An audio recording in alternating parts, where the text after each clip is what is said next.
ഓം അഗത്തീശ്വരായ നമഃ. എല്ലാവർക്കും വണക്കം. ഞാൻ വിനയൻ ഗുരുക്കൾ. പലപ്പോഴും പലരും ശത്രുദോഷം ഉണ്ടോ എന്നറിയാൻ പ്രശ്നം വയ്ക്കാൻ പോകാറുണ്ട്. നിങ്ങളുടെ ജാതകം നോക്കി ശത്രുദോഷം ഉണ്ടാവാൻ സാധ്യതയുള്ള സമയം എങ്ങനെ അറിയാം? അതാണ് നമ്മളിന്ന് ഡിസ്കസ് ചെയ്യാൻ പോണത്. അതിനുമുമ്പ് ഫസ്റ്റ് ടൈമാണ് നിങ്ങൾ ഈ ചാനൽ കണ്ടെങ്കിൽ ഈ ചാനലിൽ 400-ൽ കൂടുതൽ വീഡിയോകളുണ്ട്. പകുതിയോളം വീഡിയോകൾ കേരള അസ്ട്രോളജിയിലെ വളരെ ഇമ്പോർട്ടൻ്റ് ആയിട്ടുള്ള പ്രമാണങ്ങൾ സഹിതമുള്ള വീഡിയോകളാണ്. എല്ലാം നിങ്ങൾക്ക് പഠിക്കാനുള്ളത്. പകുതിയോളം തമിഴ് അസ്ട്രോളജിയിലെ വളരെ ഇമ്പോർട്ടൻ്റ് ആയിട്ടുള്ള ടിപ്സുകൾ അടങ്ങിയതാണ്. വളരെ ഗൂഢമായിട്ടുള്ള കാര്യങ്ങൾ, മുടക്ക് രാശി, തിഥുശൂന്യം, ഇന്ദുലഗ്നം, നാഡി, ഭൃഗുനന്ദി നാഡി, ജാമക്കോൾ പ്രശ്നം, DNA, കർമാസ്ട്രോളജി, ഇതൊക്കെ ഈ ചാനലിൽ പലപ്പോഴായിട്ട് ഞാൻ പറഞ്ഞിട്ടുണ്ട്. ആദ്യമായിട്ടാണ് കാണണമെങ്കിൽ നിങ്ങൾ ഇത് കണ്ടാൽ നിങ്ങളുടെ അസ്ട്രോളജിക്കൽ നോളജ് വളരെയധികം ഉയർത്താനാവും. അപ്പോൾ എങ്ങനെയാണ് ശത്രുദോഷം കണക്കാക്കുന്നത്?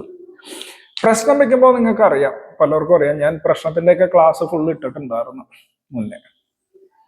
ബാധാധിപൻ, ബാധാരാശി, ഇവയുടെ അടിസ്ഥാനത്തിൽ നമുക്ക് പ്രശ്നത്തില് ശത്രുദോഷം പറയാനാവും. സപ്പോസ് വൃഷഭ ലഗ്നമാണെങ്കിൽ ബാധാധിപനായിട്ടുള്ള ശനി 6-ാം ഭാവത്തിൽ പോയി കഴിഞ്ഞാൽ ബാധാധിപൻ 6-ൽ വന്നുകൊണ്ട് ശത്രുദോഷം ഉണ്ടെന്നും, ഇനി ശുക്രൻ ബാധാരാശിയിൽ വന്നു കഴിഞ്ഞാൽ ശത്രുദോഷം ഉണ്ടെന്നൊക്കെ ഡയറക്റ്റ് പറയാം. ഇത് മാത്രമല്ല, നക്ഷത്രത്തിലിരുന്നാലും പരിവർത്തനം ചെയ്താലും ഒരുമിച്ചിരുന്നാലും മാറിയിരുന്നാലും ഒക്കെ ശത്രുദോഷത്തിന്റെ പലവിധ ആംഗിളുകൾ പ്രശ്നത്തിൽ പറയുമെങ്കിൽ നമുക്കെങ്ങനെ ജാതകം നോക്കുമ്പോൾ അറിയാൻ പറ്റും? വളരെ സിമ്പിളാണ്. ജാതകത്തില് നിങ്ങളുടെ ദശ, അപഹാരം ഇവ നോക്കുക. ദശ നോക്കുക, അപഹാരം നോക്കുക. പ്രധാനമായിട്ട് അപഹാരം നോക്കുക, അതായത് ബുദ്ധി എന്ന് പറയും. അപഹാരനാഥൻ നിൽക്കുന്ന സ്ഥലം നോക്കുക. അപഹാരനാഥൻ, സപ്പോസ് അപഹാരനാഥൻ എന്നത് ഏതെങ്കിലും ഒരു ഗ്രഹം. അപ്പൊ നമുക്ക് ബുധനെ എടുക്കാം. അപ്പൊ ലഗ്നം ഇതാണെന്ന് വിചാരിക്കാം, 7-ൽ ബുധൻ നിൽക്കുന്നത്. ഈ സമയത്ത് ഈ അപഹാരനാഥന്റെ 12th ഹൗസിൽ, അതായത് 12-ാം വീട്ടില്, 2-ലല്ല 12-ല് രാഹു അല്ലെങ്കിൽ രാഹു നിന്ന് കഴിഞ്ഞാൽ നേരെ 7-ാം വീട്ടില് രാഹുവിന് കേതു ഉണ്ടാവും. ഇങ്ങനെ ഒരു ഗ്രഹനിലയാണെങ്കിൽ ഏതെങ്കിലും ഗ്രഹത്തിന്റെ 12-ൽ രാഹു കേതുക്കൾ നിൽക്കുന്നുണ്ട്, ആ ഗ്രഹത്തിന്റെ അപഹാരം വരുന്നുണ്ടെങ്കിൽ ആ സമയത്ത് നിങ്ങൾക്ക് ദോഷമോ നിങ്ങളെ പറ്റി അപവാദമോ ഗൂഢാലോചനയ്ക്കൊക്കെയുള്ള സാധ്യതയുണ്ട്. ഇനി ഇങ്ങനെ ഇല്ലാത്തവർക്കും ഇത് വരാം.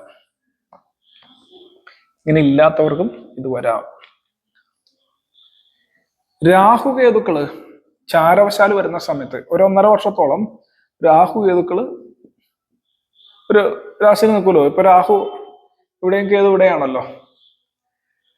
രാഹുവിന്റെയും കേതുവിന്റെയും പ്രത്യേകത ഇത് റിട്രോ പ്ലാനറ്റ് ആണ്. അതായത് ഓരോ ഗ്രഹങ്ങളും ഇങ്ങനെ സഞ്ചരിക്കുമ്പോൾ രാഹു റിവേഴ്സാ സഞ്ചരിക്കണം. റിട്രോ എന്ന് പറഞ്ഞാൽ തിരിച്ചാണ് സഞ്ചരിക്കണം. അതായത് ഇങ്ങനെയാണ്. ജാമക്കോളിൽ ജാമഗ്രഹങ്ങൾ സഞ്ചരിക്കുന്ന മാതിരി, കവിപ്പ് സഞ്ചരിക്കുന്ന മാതിരി റിവേഴ്സാണ് സഞ്ചരിക്കുന്നത്. അപ്പൊ റിട്രോ ആയിട്ട് ആയതുകൊണ്ട്, റിവേഴ്സ് സഞ്ചരിക്കുന്നത് കൊണ്ട്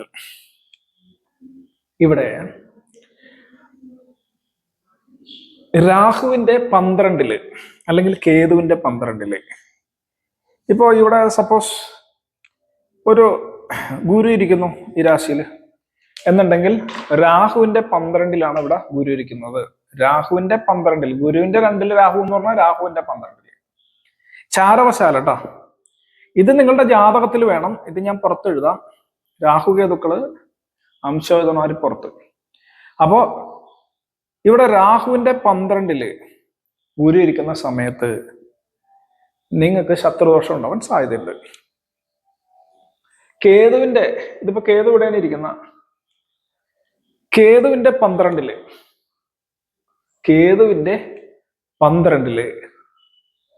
2-ലല്ല 12-ല് ഏതെങ്കിലും ഗ്രഹം ഇപ്പൊ ചൊവ്വ ഇരിക്കുന്നതെന്ന് വിചാരിക്കാം, അപ്പോഴും ഈ വിഷയം ഉണ്ടാവാൻ സാധ്യതയുണ്ട്. കാരണം എന്താ, ഇവൻ റിവേഴ്സ് ആണ് സഞ്ചരിക്കുക, ഇങ്ങനെയല്ല പോണത്. ഇങ്ങനെ പോകുമ്പോ ഇത് ചെന്ന് പെടും. അപ്പൊ രാഹുകേതുക്കള് വഞ്ചന,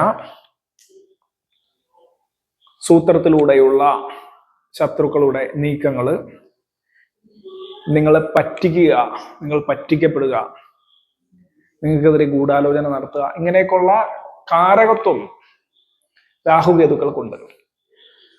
അപ്പോ അത്തരത്തിൽ നോക്കുമ്പോൾ ഇങ്ങനെ വന്നു കഴിഞ്ഞാൽ അത് വരും. പ്രത്യേകിച്ച് വേറൊരു സംഭവം കൂടിയുണ്ട്. ഇവിടെ ശത്രുദോഷം 6th ഹൗസ് ആയിട്ട്, അതായത് 6ാം ഭാവമായിട്ട് ഈ ഗ്രഹങ്ങൾക്ക്, അപഹാരനാഥന്മാർക്ക് കണക്ഷൻസ് വരികയാണെങ്കിൽ വളരെയധികം ഗവനമായിട്ടിരിക്കണം. ഞാൻ നിങ്ങൾക്ക് മെയിൻ ഒരു പോയിന്റ് പറഞ്ഞു തന്നുള്ളൂ. കാര്യം ഇപ്പൊ നമ്മൾ നോക്കിക്കൊണ്ടിരിക്കുന്നത് അഡ്വാൻസ് ആയിട്ടുള്ള ടിപ്സുകളാണ്. കാരണം അത്രയും വീഡിയോയിൽ നമ്മൾ പലതും പറഞ്ഞിട്ടുണ്ട്. നിങ്ങൾക്ക് ഇത് ഫസ്റ്റ് ടൈം കാണുന്ന സമയത്ത് ഇത് മനസ്സിലായില്ലെങ്കിൽ മുന്നേ ഉള്ള വീഡിയോകൾ പോയി കാണണം. ചിലപ്പോൾ ഇപ്പൊ പറഞ്ഞ കാര്യം ജ്യോതിഷത്തിൽ ഒരു ബേസ് ഇല്ലെങ്കിൽ ചിലപ്പോൾ മനസ്സിലാവില്ല. സ്ഥിരം ഫോളോവേഴ്സിന് വളരെ ക്ലിയർ ആയിട്ട് മനസ്സിലാവുമെന്ന് എനിക്കറിയാം. അതുകൊണ്ട് നിങ്ങൾ നിങ്ങളുടെ ജാതകത്തിൽ ഇതെന്തോ എന്ന് നോക്കുക, നിങ്ങൾക്ക് അങ്ങനെ തോന്നുന്നുണ്ടെങ്കിൽ. എന്നിട്ട് അതിന് പരിഹാരങ്ങൾ ചെയ്യേണ്ടതാണ്. പരിഹാരങ്ങൾ പിന്നീട് നമുക്ക് നോക്കാം. നിങ്ങൾക്ക് വിശദമായിട്ട് ജ്യോതിഷം നോക്കണം, ജാതകമൊക്കെ നോക്കണമെങ്കിൽ കൺസൾട്ടേഷൻ, ഓൺലൈൻ കൺസൾട്ടേഷൻ ഉണ്ട്. വിശദമായിട്ട് ജാതകം പഠിക്കണം. പല മെത്തേഡുകൾ, ചന്ദ്രനാടി, ജാമക്കോള്, കർമാസ്ട്രോളജി, പരാശരമുറ, ഇങ്ങനെ പല സംഭവങ്ങൾ ഒക്കെ പഠിക്കണമെന്നുണ്ടെങ്കിൽ എൻ്റെ വാട്സാപ്പിൽ കോൺടാക്ട് ചെയ്യുക. അപ്പോൾ നിങ്ങൾക്ക് ക്ലാസ്സിനെ കുറിച്ചുള്ള ഡീറ്റെയിൽസ് ലഭിക്കുന്നതായിരിക്കും. ഇന്നേക്ക് ഇത്രേ ഉള്ളൂ. എല്ലാവർക്കും ഒരിക്കൽ കൂടി വണക്കം. ഓം അഗതീശ്വരായ നമഃ.